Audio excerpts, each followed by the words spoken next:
भाग 2. काळ रात्रीचा थरार. दत्तू घोरत पडला होता, पण चंदाच्या डोळ्यांतून अश्रू थांबत नव्हते. अंगावर ओढलेली चादर आणि हाताला लागलेल्या काचांच्या जखमा तिला त्या हैवानाच्या वागणुकीची आठवण करून देत होत्या. पण तिचं हे दुःख फार काळ टिकणार नव्हतं, कारण दारूच्या नशेतही दत्तूच्या मनातील वासना पूर्णपणे शांत झाली नव्हती. अधूनमधून तो झोपेतच काहीतरी पुटपुटत होता. अचानक अर्ध्या तासानंतर दत्तूने जोरात आळस दिला आणि पुन्हा चंदाच्या दिशेने हात सरकवला. चंदा नुकतीच डोळा लागण्याच्या बेतात होती. तोच त्याच्या खरबरीत हाताचा स्पर्श होताच ती दचकून जागी झाली. धनी, आता तरी झोपा. फार उशीर झालाय, चंदा केविलवाण्या स्वरात म्हणाली. पण दत्तूवर कशाचाच परिणाम होत नव्हता. दारूची नशा आता उतरण्याऐवजी त्याच्या डोक्यात अधिकच चढली होती. त्याने चंदाला पुन्हा एकदा गच्च धरले. काय ग, मगाशी तर नीट झालं पण नाही. आता खरी मजा येईल, म्हणत त्याने तिला स्वतःकडे खेचले. चंदाने त्याला दूर ढकलण्याचा प्रयत्न केला. माझ्या हाताला लागलंय बघा, रक्त येतंय.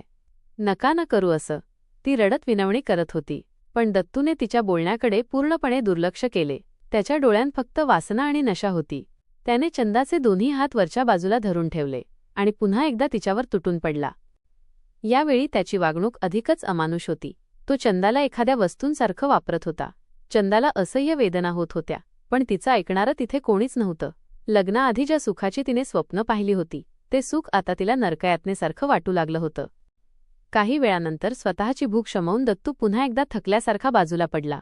चंदा शांतपणे कोपऱ्यात बसून हुंदके देऊ लागली. तिने स्वतःच्या नशिबाला दोष दिला. तिला त्या पाटील मास्तरांची आठवण आली, ज्यांच्यामुळे तिला काही गोष्टींचा अनुभव आधीच आला होता. पण आजचा हा अनुभव तिला खूप काही शिकवून गेला.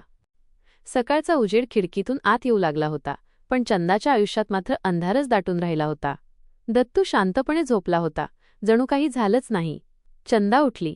तिने विखुरलेले कपडे सावरले आणि आरशात स्वतःला पाहिलं. तिच्या चेहऱ्यावरचे ओरखडे आणि डोळ्यांतील पाणी सांगत होतं की ही फक्त एक रात्र नव्हती, तर येणाऱ्या आयुष्यातील संघर्षाची ही पहिली पायरी होती. पुढील भागात पहा, चंदा सासरच्या या जाचातून स्वतःची सुटका कशी करणार आणि नंदाचं काय होणार. नवनवीन व्हिडिओसाठी चॅनलला सबस्क्राईब करा आणि बेल आयकॉन हिट करा.